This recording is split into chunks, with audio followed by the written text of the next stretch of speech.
Just 90 miles south of Florida, a really serious humanitarian crisis is unfolding in Cuba.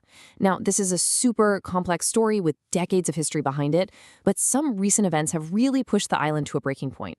So today, we're going to break down what's happening, why it's happening right now, and how the rest of the world is responding. Let's dive in. You know, this quote from The Guardian, it just gets right to the heart of it, doesn't it?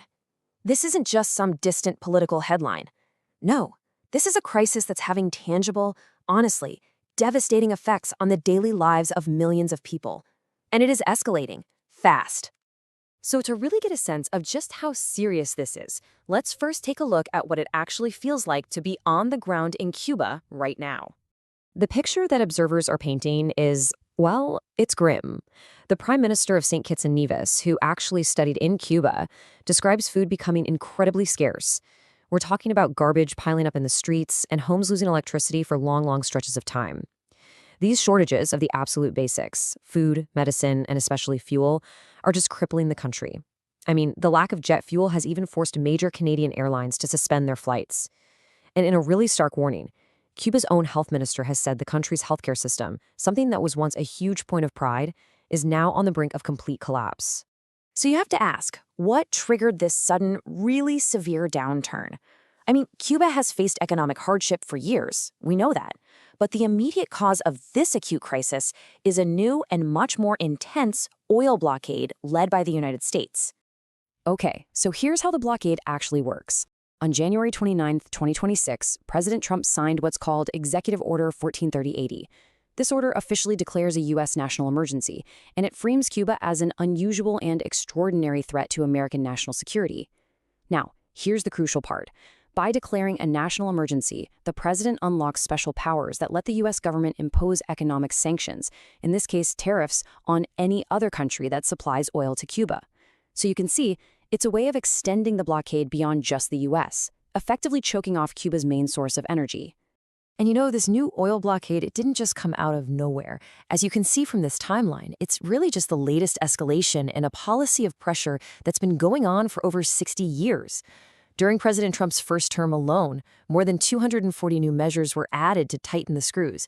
Then, in his second term, Cuba was put back on the U.S. list of state sponsors of terrorism. And that's not just a label. That designation triggers a whole other layer of severe sanctions. It basically cuts a country off from the entire international banking system, making it almost impossible for them to get loans or even just process payments for basic goods.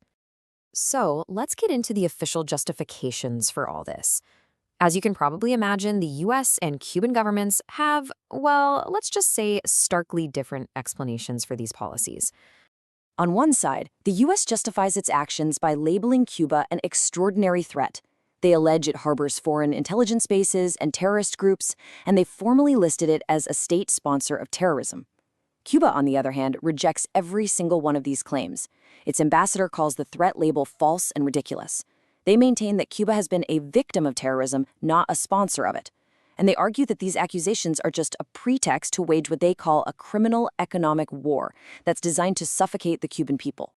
Now, this intense pressure from the U.S. is making huge waves around the world. So let's take a look at how other countries are reacting to this escalating crisis. Caribbean leaders, in particular, are really sounding the alarm. Jamaican Prime Minister Andrew Holness gives this warning that the fallout from this isn't going to stay inside Cuba's borders. He's pointing to the potential for massive regional instability that could affect everything from migration to security to the economies of the entire Caribbean. Leaders across the region are calling for de-escalation and for some kind of constructive dialogue to start. And this concern goes way beyond just governments. You have the ACT Alliance, which is a global faith-based humanitarian group, calling the blockade a violation of human rights. The Canadian Labour Congress says the policy is cruel and inhumane and that it amounts to a form of collective punishment. And some countries are already moving from words to action. Mexico, for example, has already sent Navy ships loaded with food and hygiene products to provide some direct relief. So where does all this leave Canada? Historically, Canada's maintained a relationship with Cuba, even when facing American pressure. But now, the Canadian government finds itself in a really tough spot. Inside Canada, the pressure is definitely building. You have opposition parties like the NDP and the Bloc Québécois, plus advocates like the Canadian Labour Congress, all urging the government to publicly condemn the U.S. policy as a violation of international law. They're also calling for Canada to do what Mexico did and send immediate humanitarian aid. The official government response so far has been a bit more cautious. Foreign Affairs Minister Anita Anand has expressed deep concern, and she's confirmed that an aid package is being prepared. But she also stated that the government's #1 priority is the safety and security of Canadians who are on the island. And so that brings us to this final question, posed by Cuba's President Miguel Diaz-Canel. He's framing this crisis not just as a fight between two countries, but as a dangerous precedent for the entire world. It really forces all of us to think about the broader implications of this kind of powerful economic pressure. And it leaves you wondering, what do these events really mean for the future of how nations deal with each other? As we close today's story, remember, truth is rarely simple. Behind every headline is context. Behind every act is a chain of decisions. And behind every tragedy, there are lessons waiting to be understood. At Truthwatch, we don't chase fear. We seek clarity. We ask better questions, and we look deeper than the surface.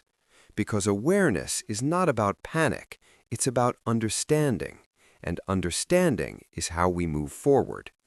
If you value thoughtful analysis and deeper perspective, subscribe and join us as we continue to examine the stories that shape our world. This is Truthwatch.